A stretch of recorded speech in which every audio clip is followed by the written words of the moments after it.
Сәлем достар, бүгін біз скумбрия балығын буда пісіруді үйренеміз. Яғни осылай әр басынан бастап алып, барлығын тазалаймыз, құйрықтарын кесіп.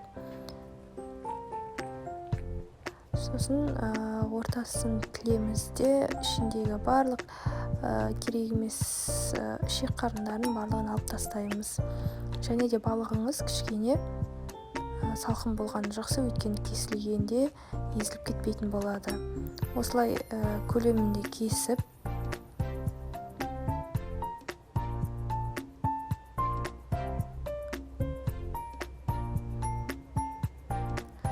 алғаннан кейін ыдысымызға саламыз. Видеодағыдай бірінші кесіп алсаңыздар болады. Және де құйрық жағын қоқысқа тастаймыз. Ыдысқа салып аламыз.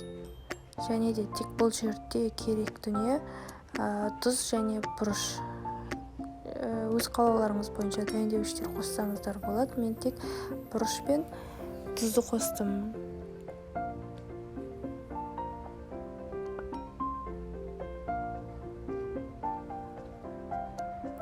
Кейбір қатты көп жерге түсіп кеткендерді екі балықты бірге үйкеу арқылы бір-бірлеріне жағып шығатын боламыз. Және де осы күйінде 5 минутқа қоямыз.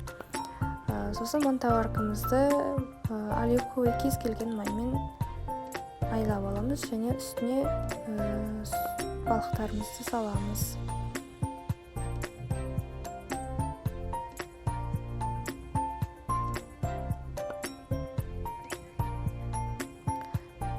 Қайнап тұрған суымызға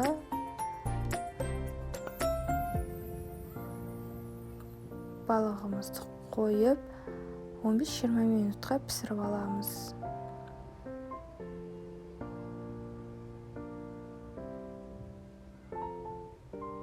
20 минуттан кейін, яғни буға піскеннен кейін бұлар ағарып, барлық дәмі барлығы өз бойында сақталатын болады буға піскендіктен. Қасына кез келген күріш немесе пюреге гарнир ретінде қойсаңыз болады. Өте дәмді, достар, жасап көріңіздер. Менің каналыма лүпіл басып, подписать етіп, қолдап жіберсеңіздер үлкен рахмет. Сіздермен бірге Орынай.